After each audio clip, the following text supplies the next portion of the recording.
खबर शामिल करते हैं चनियोट से। मोहम्मद बिला की रिपोर्ट के मुताबिक चनियोट फैसलाबाद रोड पर कायम निजी फास्ट इंटरनेशनल यूनिवर्सिटी कैंपस में जॉब फेयर ओपन हाउस का एहतमाम किया गया। तकरीब में 80 से ज़ायद नेशनल मल्टी नेशनल कंपनियों ने स्टूडेंट्स के इंटरव्यू किए। चनियोट फैसलाबाद रोड पर कायम निजी फास्ट इंटरनेशनल यूनिवर्सिटी कैंपस में जॉब फेयर ओपन हाउस का एहतमाम किया गया, जिसमें मुल्क भर से 80 से ज़ायद कंपनियों ने जॉब देने के लिए यूनिवर्सिटी में ही जॉब देने के लिए कैंप का इनेकाद किया और यूनिवर्सिटी में ही स्टूडेंट्स को नौकरियां फराहम करने के लिए इंटरव्यू किए।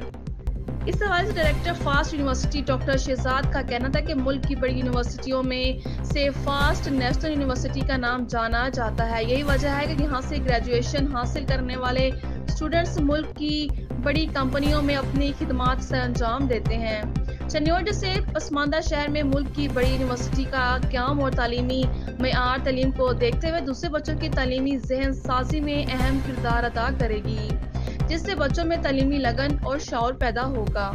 आखिर में तमाम शिरकत करने वाली कंपनियों ने कैंपस डायरेक्टर और एडमिन ऑफिस को कामयाब प्रोग्राम के इनेकाद पर मुबारकबाद पेश की और ताउन पर शुक्रिया अदा किया। प्रोग्राम के मेहमान खसूसी कैसर अहमद शेख ने प्रोग्राम में शिरकत करने वाली कंपनियों का शुक्रिया अदा किया।